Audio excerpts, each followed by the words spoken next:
now, so it's difficult to know without actually watching it, and then you get to hear yourself as well. So yeah, hope you're all good. I've not done a little stream on my own for quite a while now, actually.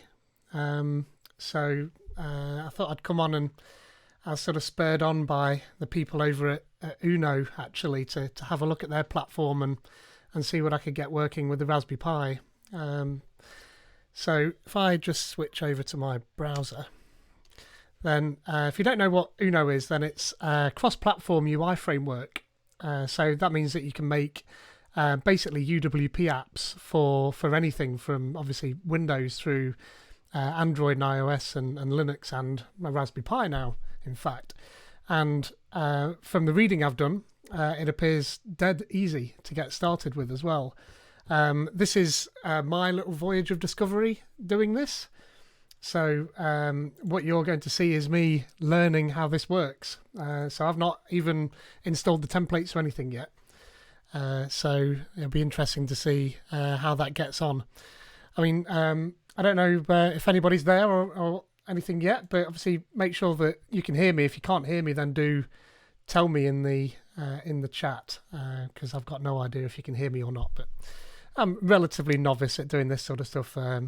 I part of a Twitch stream called Azurish with Liam Gulliver and Jonathan Relf and Liam, and certainly Liam has done an amazing amount of work getting that stream to look really professional, and this is anything but looking professional, really. It's just me talking to the screen.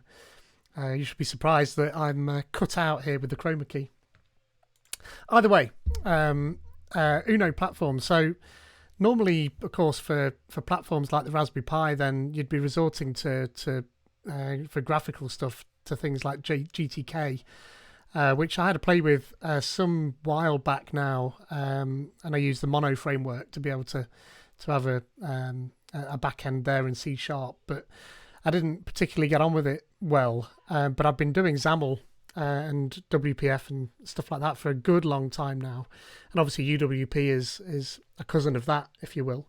So I should be pretty much okay to have a play with that. Just have to see what it does.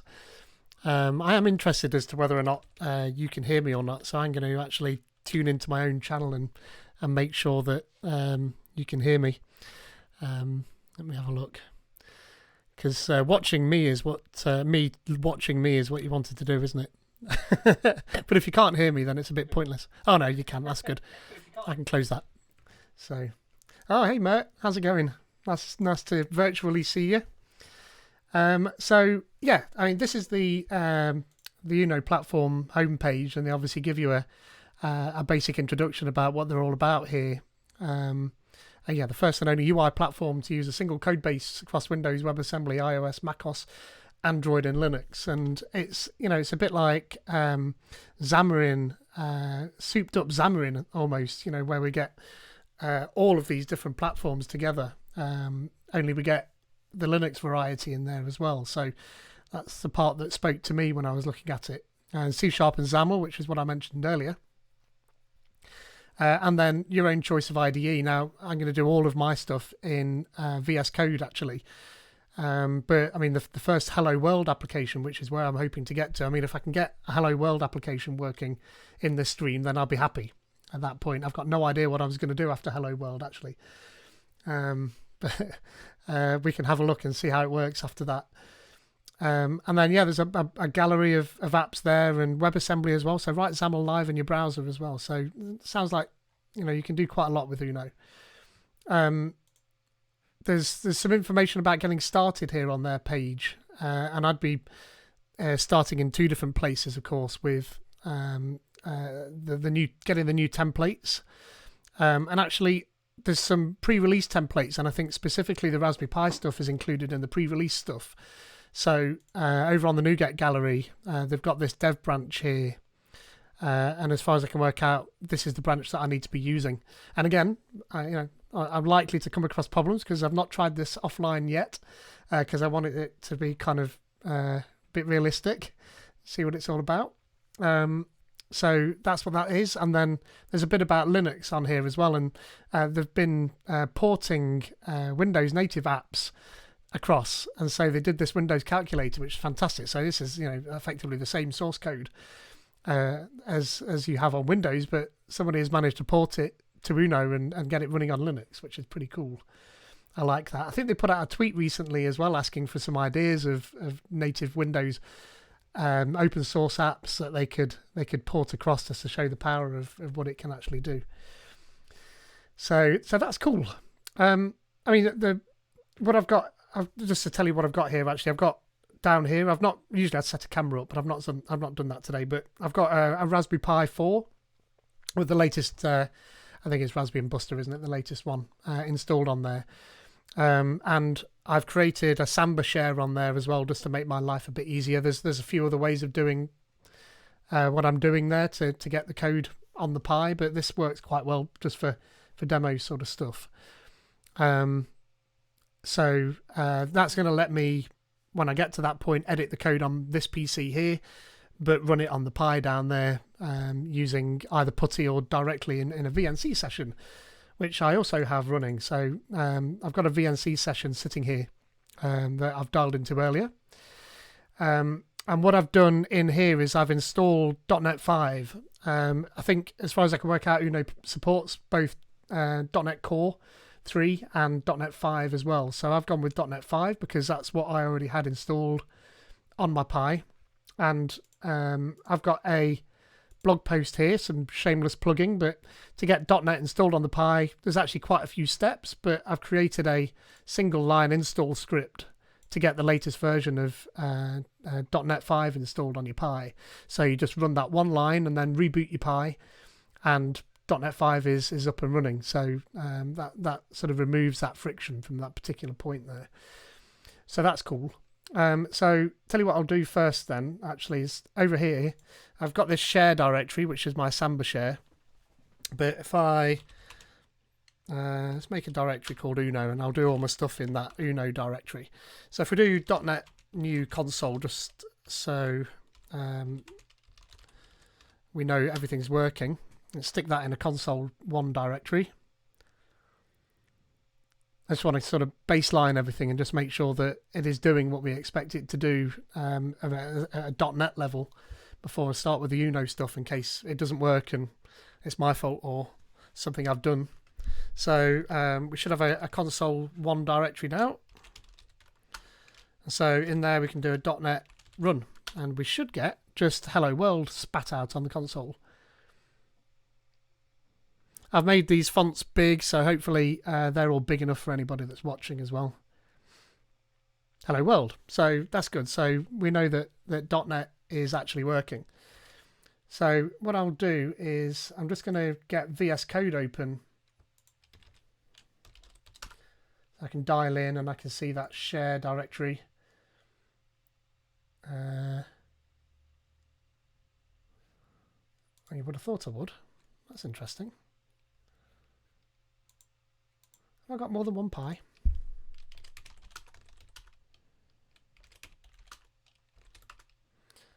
That's strange. I always have more than one Pi. What's my... Tell you what, let's do a little bit of this. What's my IP address on this Pi? Where are you? There. 91. Let's do it that way. Ooh. Oh, I know what's going on here. So I've got two different lots of shares on here. So that was a bit silly, wasn't it? So I need to do this and then CD share on there. And then that's what I was expecting to see. So it wouldn't be live, I wouldn't be making mistakes if it wasn't live. So we've done that. So let me just do that again. Let me just run that .NET up again, just so that we're back to where we were.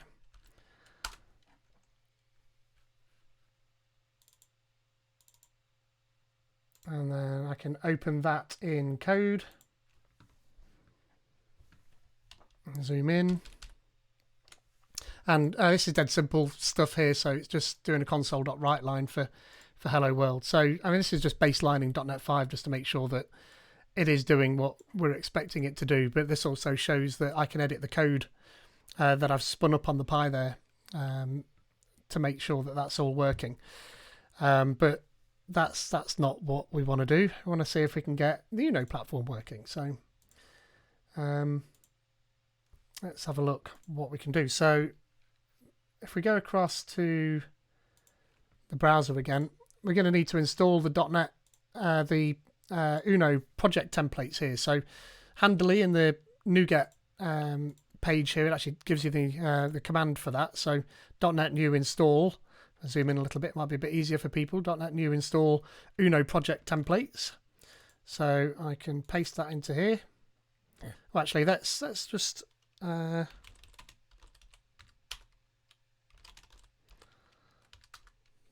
do that in here. I don't think it will make any odds anyway, but I just wanted to create that directory before I forget. So that'll pull down that those Uno package templates for us. I think I might actually need to. No, that's an install. That will install them. That'll be fine. So you can see where that's putting that now over in the .NET CLI. So I think that's fine. And now we can do the .NET new Uno app as well. So that's nice. And it's giving us a whole heap of stuff here that we can do. I guess the Uno stuff's going to be in there somewhere, isn't it? Yeah, Uno app. So yeah, you can do Uno apps, Uno libraries, and then cross runtime libraries and WASM as well. And so that's pretty cool. Now, the next thing we want to do is actually try and make the Hello World application. So if we go across here, then we can have a look at getting started in Visual Studio Code. And so that was installing the project templates, and then we can do a new app here. So that is going to disable a whole heap of different. So it's obviously it's cross-platform. So what it'll do is create outputs for each of those different platforms because they're each going to be different. But this one is disabling iOS and Android and macOS and UWP. So I'm guessing that this is going to be Linux that it's going to pop out for us. And then -o my app. So I don't actually need that -o part there because that's going to give me a new directory inside here, which is not what we want. So let me just delete that part. Let's make sure that's right. Let's see what that does. Don't know, that VS Code WASM is probably not what I want actually. It probably tells it that it's going to make a WASM output, but I don't know. We'll see. Difficult to know. So I don't know. Well, let's just try building it first. Let's see what that does. See if it even works. I'm not sure personally. Yeah. So what's that saying? Build failed. I think that we probably need to get rid of that. Windows is required to build Windows desktop applications. Yeah, so that makes sense. So let's try that again, but with Uno 1. And so we can leave the -o on there this time. But I'm going to get rid of that VS Code WASM. And essentially, I mean, as I say, I've not tried this before, so I'm just trying to figure out how to get Hello World to work. So,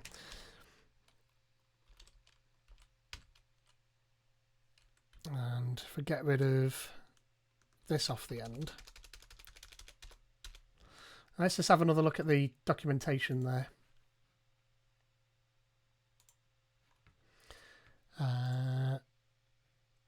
So getting started with Linux, that's probably a better one, isn't it? Don't know new templates, yes, I did that. Okay, so just create a new project with that Uno app. Okay, maybe it's as easy as that. I don't think we're that far off with that command though. Just turning off iOS, macOS and UWP. Let's do it this way anyway. Let's see what it does. Oh, that's not going to work. Stop. Should be -o. See what this does. I think maybe I don't know if the .NET Run command will work. Maybe I need to package it. Oh, template cross-platform app. That's what it said it was doing up there, I think, anyway, wasn't it? Yeah, okay. Let's try that. .NET Run, see what it does. Okay, no. So there's a bunch of stuff in there. So let's find out what we need to do on here to get that to build. Open the solution in Visual Studio. I don't really want to do that. Do we need to install GTK as well? Is that what we need to do? And install .NET Core. Well, we've done .NET Core. I think I've read that it does support .NET 5. So, and the two are pretty compatible these days anyway. I mean, .NET Run. Oh, hold on a minute. Maybe I need to go into that. Maybe there's a GTK directory in there, is there?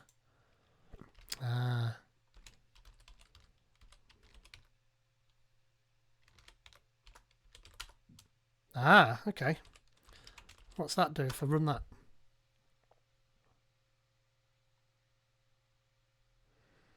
That's taking longer.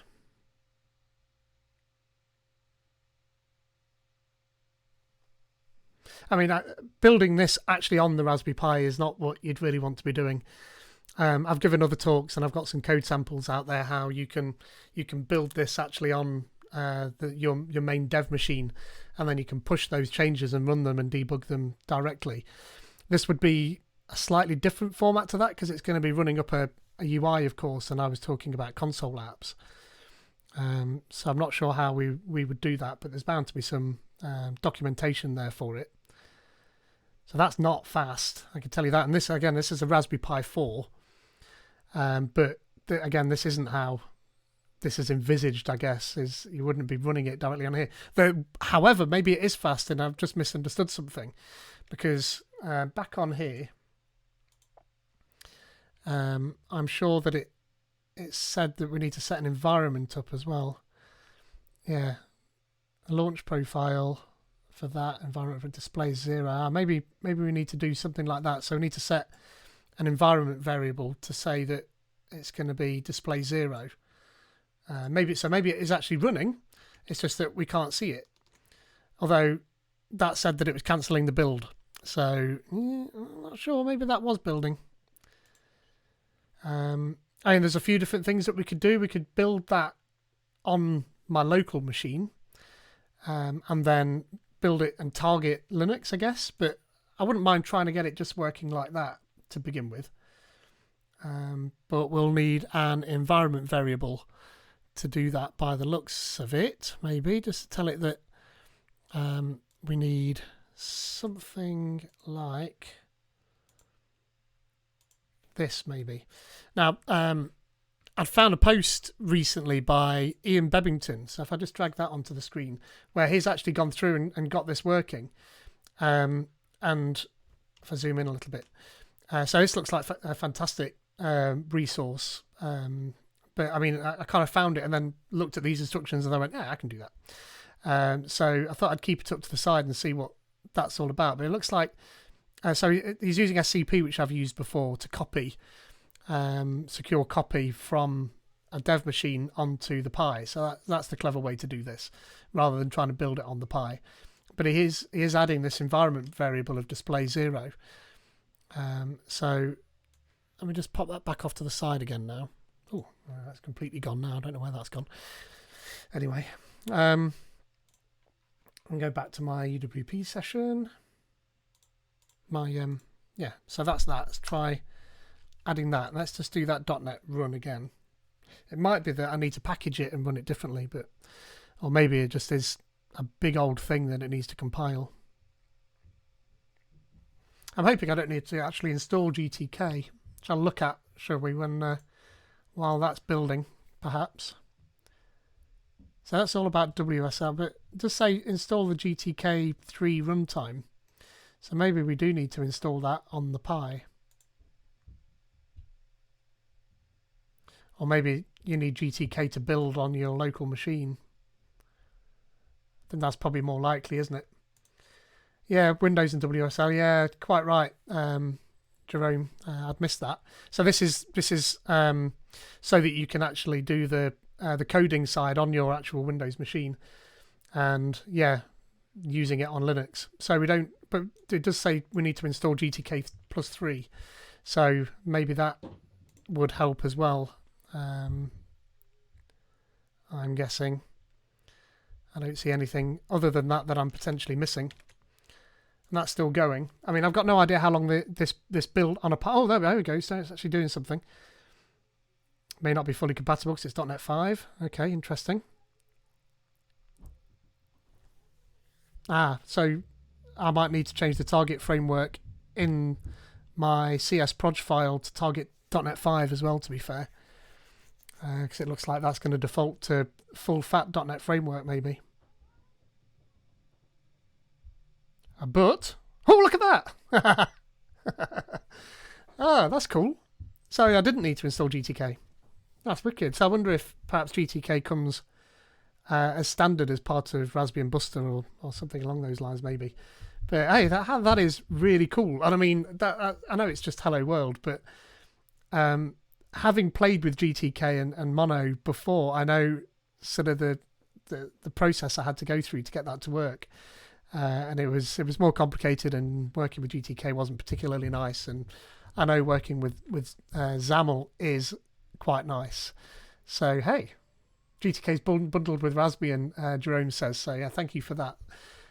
So that saves all of that bother. So it really is essentially, install .NET 5, install the Uno templates, and then spin up a new Uno app in the console. I guess I needed that display as well, perhaps, that export there, the environment variable for display maybe, to tell the app which display it wants to target maybe. The export's already set. Oh, okay, so I don't even need that. I think that's really cool. And obviously you saw if I close that now, I should close the app in the background. There's a bunch of other stuff is actually created because the .NET New that I used all the way back up there, I didn't specify for it not to build these other things. The error you got before was you build the top level folder, not GTK head. Yeah, but that was me not reading the documentation properly and skimming because I didn't want to be sitting there reading documentation on Twitch rather than. But I think it makes a lot of sense, I guess. The whole idea is that it's cross-platform, but one single executable isn't going to work on every platform. It has to be built specifically.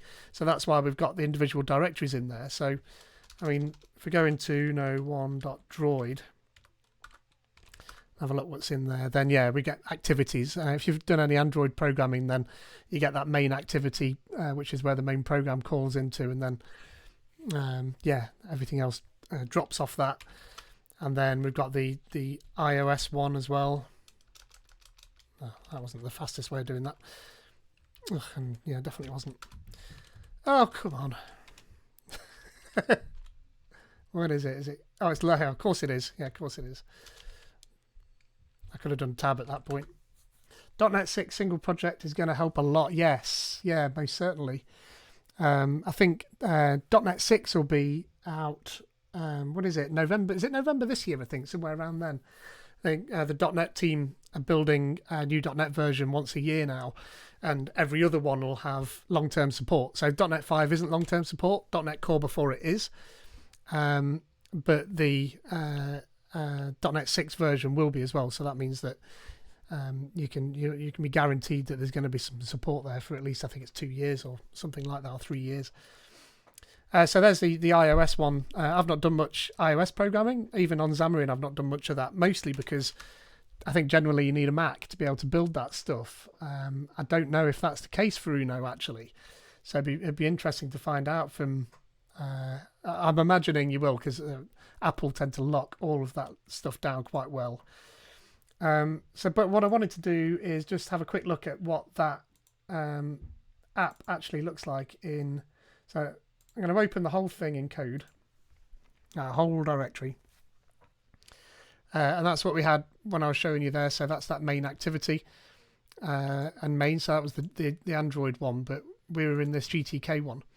So I'm a little bit of a noob, so I'm not quite sure what the difference between Skier, if that's how you pronounce it, and GTK is. I mean, I've certainly heard of GTK, but I'm not sure what Skier is. And Jerome will probably chime in. He has said it's possible to develop iOS with Windows only now, but not publish. Yeah, that makes sense. Oh, Skier is the rendering engine. Oh, okay. So, and GTK is just like a framework, I'm guessing then, and you're using Skier then to surface that those UI bits of framework bits, and obviously interpolate or whatever between XAML and what we're looking at. So program.cs, not much in there. So it's creating a new host, a GTK host, and a new app within that by the looks of it. So what I want though is I want to see where Hello World is. So I'm guessing that there's going to be like a shared directory, and there is. GTK is a host. We use GTK to route window events, touch and system events. Touch as well. Do we get touch, I wonder, on Raspberry Pi? So if you've got a little touchscreen Raspberry Pi with a dashboard on it or something, do we get the touch events on there as well? That'd be interesting to know, Jerome. It'll work. I like that then. I mean, this is kind of one of the reasons why I wanted to look at Uno, is that I mean, if you know me at all and follow me, then you'll know that not multi-touch yet. That's fine. Single touch will be a massive step up from where I am. But yeah, if you know me, then you know IoT is where I kind of put my hat in the ring. So to be able to build a little Raspberry Pi based project, for instance, and I've got a few in the back there, you can just stick a touch screen on the top. And build little dashboards on there, but to be able to build it with touch and in C# and XAML, that just gives you so much of a boon. So I like that. That's really cool. So yeah, we've got this shared directory. So this makes a lot of sense. So you don't want to have to keep writing your code over and over again, obviously. So having this multi-platform capability where you write the bulk of your code in one place. And again, I know I mentioned Xamarin quite a lot, but that's sort of where my experience of multi-platform stuff comes from. And it's similar on there as well, where you share as much of that logic and display logic as well, if you can, across those multiple different projects. And so we have app.xaml, and there's not very much in there, of course, but mainpage.xaml will have our Hello World in there. So, I mean, yeah, let's do something as simple as just saying... Thanks, Uno, there. Something like that. I just wanted to prove that. Now, if you see this message coming up, when you do a .NET new in a shared directory, then it'll assign all of the permissions to the Pi user. And for some reason, when I've done this share, then it's not letting me save it because I'm not the Pi user. So if I go back to here and just come back out of that, we need to do a... and actually I think it's the actual write permissions that it's not giving it rather than the Pi user bit. Uno1-R, I think it's that. You may be able to use the remote development feature of VS Code. Yeah, absolutely. What Jerome's talking about there is that there's a really cool, I'm assuming, there's a really cool, yeah, that's it, a really cool plugin that you can get for VS Code that essentially opens an SSH session onto the Pi, right, in this case, and it makes VS Code work just as though that's actually still on your machine. And then I think all of that permissions issue would be disappeared. When I've tried that in the past, I've not made it do quite everything I wanted it to do. So I ended up with, I think it was SCP to copy stuff across, and then an SSH session, and I used a tunnel through PuTTY and all sorts. It was quite complicated what I ended up doing. It worked, but that extension for VS Code seems to work a lot better. And that wants to be Uno1, and I think that's the right. So let me just see if that fixes it. I think that's all I needed to do, actually. Yeah. So that saved that file now. So if I do I need to go back into there. And I mean, again, you wouldn't do the building on the Pi, just like Jerome was mentioning there. You try and do this on your big dev machine with its multi-core processor and loads of RAM, and yeah, you wouldn't do it like I'm doing it. This is literally just to demonstrate how it works. So Uno1, I mean, even this part is a little bit clunky because, of course, we've got so many different Uno 1 dots that I can't sort of use tab completion to go through there. But I don't mind putting up with tiny little things like that for this demo. You wouldn't have to put up with things like that at all if you were developing for a production app here. That was faster to get to that point, wasn't it? I'm guessing there might be a certain amount of caching going on somewhere under the hood there. Yeah, the restore takes time. Yeah, that makes sense. And there we go. I love that. That's fantastic. And I mean, that's just text. So I guess we should put some actual XAML on there as well. Geez, what am I going to put on there? Tell you what, I bet there's some nice examples on the Uno website. So there's some code samples here. Look, I wonder if there's some XAML we can steal just to make it look nice, rather than you watch me try and code some... oh no, these are just samples. I thought that would be actual code, but try it live might do something. Oh, playground.platform. Ah, okay. Let's do that. Again, I'm a programmer, not a designer, so whenever you see me... Oh, there we are, look. So, I mean, but that's just text. I want something that looks a little bit better than that. Although it's got an items control, so I'm guessing that it would actually put some more stuff in there. Is that just the tips from up above? Yeah.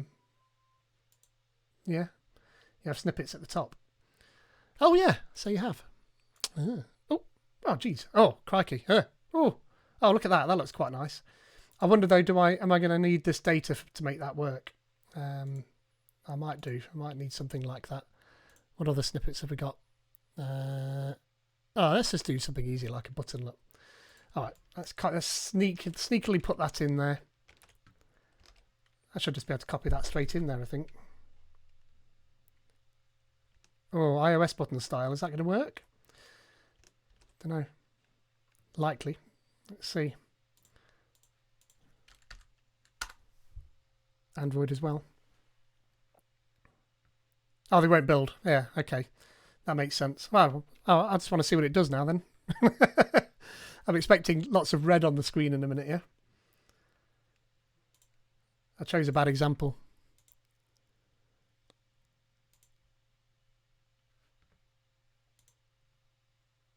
A runtime maybe now. Okay. Oh, well, we've got buttons though. So that's cool. So we've still got thanks Uno because of the fact that I've left it on there. But yeah, we get a fail in the background. Does not implement Uno dot something. I think it dropped off the end there somewhere. Pointer capture is not supported on GTK. I mean, yeah, this is because I've copy and pasted code that was never going to work properly. For these checkboxes, it doesn't look like there's anything particularly complicated with them. So let's use them instead, shall we? Let's do it this way. Jerome will be shouting at his screen going, why don't you just do such and such? Our checkboxes will work. Let's try that instead. You can go away, put that there. I'll just get rid of this Uno part at the top as well. Yeah, that code looks very sensible. Although this stuff won't work. So I've not got the code behind to subscribe to them. But I'm not bothered about that. It was more just I wanted to see what the UI was doing there. To see what that looked like. But now that that restore's happened, and you can see how fast this is building now, actually, I mean, it's not horrible working like this. It's not what you'd want to do, but this is a lot faster than I thought it was going to be as well, which is testament to the work that the people at Uno have done. It's really cool. I do like it. And there we have checkboxes. And that looks exactly like it did before. And this is going to give me errors in the background because that's trying to bind to properties that don't exist, I think. Although it is complaining about pointer capture. So I'm not quite sure what that is. Maybe you can answer that in the chat there, Jerome. But again, that's just me not knowing enough about what it's actually trying to tell me. But there will be... That's the touch features. Ah, yeah, okay. Right, that makes sense. Yeah, that's really cool. I like that. So I mean, obviously, once you've got to this point where you're able to render UWP out, then the world's your oyster. And in fact, a bit too heavy on that error message. Well, maybe, but I mean, it's reinforcing the fact that I'm guessing that I can probably turn that off with a command line switch somewhere as well, maybe. But if we go on the Uno website, scrolling down here, look, there's at that I think there was a an Uno conf recently, and I think this is probably from that demo there. Oh yeah, in the app.xaml.cs you can turn it off. Okay, cool. I'll turn that off and forget all about it, and then it'll be important one day, and I'll need it, and I'll not know why it's failing though. So I mean, they demonstrated. It was sort of one of those wow moments at Uno Conf where they demonstrated the Uno platform working on a Raspberry Pi there. So it's I love it, and obviously you've got so much power in UWP as well. Actually, I'm not quite sure how much in UWP you can do in Blend. I don't know if anybody watching has watched Blend, had a look at Blend before, but that's like I'm more of a designer for the XAML and UWP stuff. You can use that radial control from WCT. From the Windows Community Toolkit. Ah, okay, yeah, that makes sense. Blend's awesome. There we are. So I mean, I've not used Blend recently, but I did a project where I created like a tourist information touchscreen based application, and I'd done it originally way back in the day in Flash, and then Silverlight came out, and I played with that as well. But Blend came out obviously when WPF and stuff came out, and it's still going now. If you install Visual Studio, then you're going to get Blend with that as well, but it allows you to be able to make keyframe animations and stuff like that as well, that I think are relatively underused actually. I mean, probably you'd overload your Pi if you tried to do too much in the way of graphical animations, but and I'm not going to show this on a stream. I'll let you go and go to the Uno platform for Linux page of the Uno website and go and have a look for yourself, but it's just fantastic. So yeah, well worth having a look at that.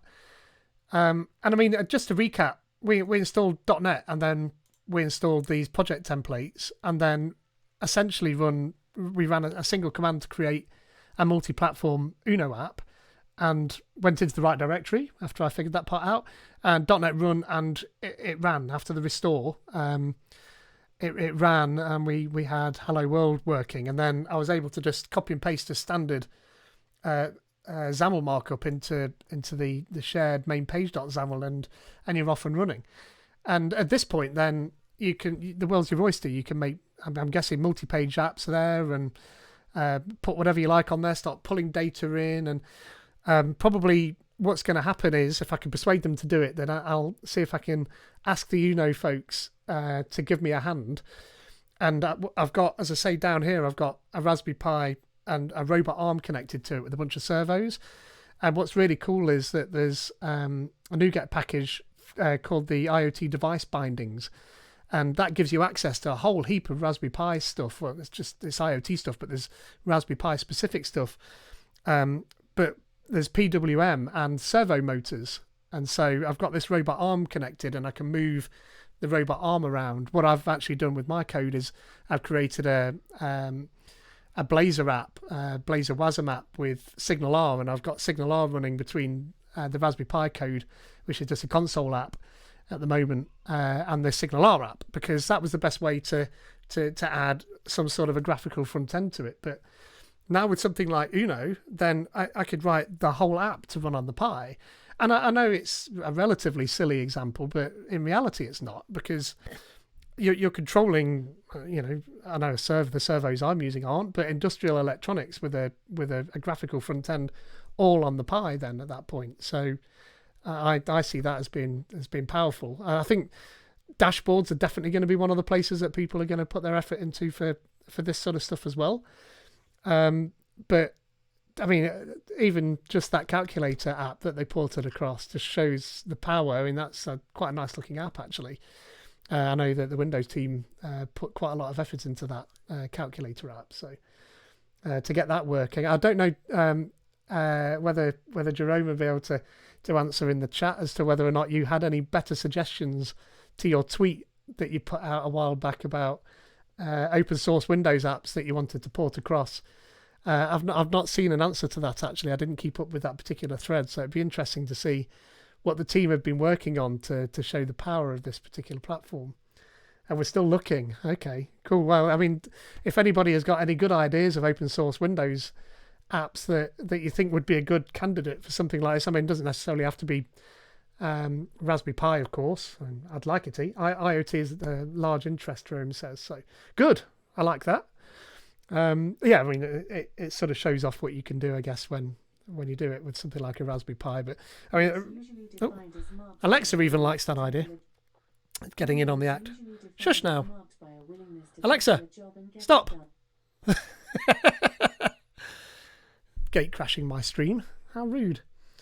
Yeah. I mean, I think this is just at the start of the journey for the Raspberry Pi stuff as well. Strix Music would be my suggestion, but it's already going to be built in Uno. Okay, interesting. I don't think I've even heard of Strix Music. I'm assuming, what is it, like Spotify or something, or is it? I'm hoping it's like Winamp. That'd be awesome. I am old enough to remember Winamp. That was fantastic. Get that llama back. Yeah, so I'm hoping that, I mean, this is just the start of the journey. That I think that you need that dev branch of the NuGet package for the Uno templates to get the Raspberry Pi stuff working.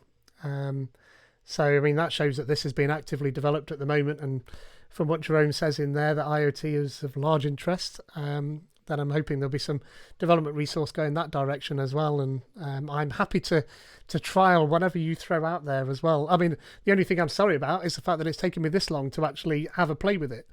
It was my intention, and I'd been speaking to... In fact, I'm not quite sure who it was I'm speaking on, the Uno Twitter account. They're a very nice person, whoever they are, but we'd been speaking about a joint Twitch stream for a while, and I just dove in there today and thought I'd give it a go and just see what it looked like. I was going to have a go offline and then, you know, do a Twitch stream after that, but it kind of feels a little bit more authentic for you to be able to see what I had to do, or in fact how little I had to do to get that to work. So Strix Music would be my V2 is one in dev right now. It's basically every music provider under the sun. Okay, I like that. So you could make a cross-plat music app. I like that. That's a terrible joke. Yeah. So I mean, obviously, put something in the chat if you want me to have a play with something else. We've been going for 45 minutes and I've shown quite a few bits and bobs. So I mean, there's not much point. I wasn't planning on going much past the hour, to be fair. I'd like to say ask me a bunch of questions, but really what I'd be saying there is ask Jerome a bunch of questions. But what I'm hoping to do, as I was saying earlier, is collar some of the Uno people and do a joint Twitch stream of some sort where we get something a little bit more meaningful built, and then hopefully somebody from Uno can show me how you're supposed to do it properly, rather than this roundabout way that I'm doing it here. That would be cool, and then show us the real power of what it is they're talking about there. So, and I'll also try and persuade them to come onto my Knots IoT meetup and talk about what they're doing for Uno and IoT there as well, because that'll be quite cool. So yeah, so that'd be cool. I'd like that. So I mean, I don't see sort of any other points in the chat or anything like that. So I mean, I really appreciate you coming along, specifically Jerome for coming along. It's really good of you to pop in and answer my questions on the chat there. That's how made things work nice and smooth. That did. Yeah, I really appreciated it. Thank you. And yeah, keep in touch, and hopefully we can organise something where we can try and build something meaningful. I mean, I'd love to make the robot arm app work. The Blazor one has just got kind of sliders on it. Really basic. I think I used Matt Blazor actually, so that's a fantastic framework for Blazor. That is a set of components. Lots of room to get Uno features added for IoT. Brilliant, excellent. Love that idea. Yeah, GPIO most certainly. Well, I'm assuming that all I need to do is add the GPIO NuGet packages, and we're off and running. And I mean, on that next stream, then perhaps we can certainly have a look at that. But usually that's just install that system.net or system.gpio, I think it is, or something like that. There's just a single NuGet package you can install for that works with .NET 5 for sure, and .NET Core 2. Yeah, that works, but at some point we'll map it to WinRT API, so there's nothing to install. Oh, how cool is that? That would be cool. I like that idea. Yeah, always good to install less stuff. I like that. Brilliant. Yeah, so yeah, thanks again for watching. Sorry about the bits and bobs in there, but I think it's kind of what happens on a live Twitch stream. It's fine. And I will keep an eye on my Twitter and the Uno platform Twitter. And again, obviously, go ahead and go to the Uno platform's website there, platform.uno, and check out what it is that they're doing there. There's so much information on there. You can just get lost for an entire day just looking at what they're doing. So there's a whole heap of stuff there, and you can follow them on Twitter as well. I think they're at Uno Platform, as far as I'm aware. Somebody will probably correct me at Uno Platform. And yeah, it's been a pleasure to speak to you. So I'll see you again soon. Thanks very much.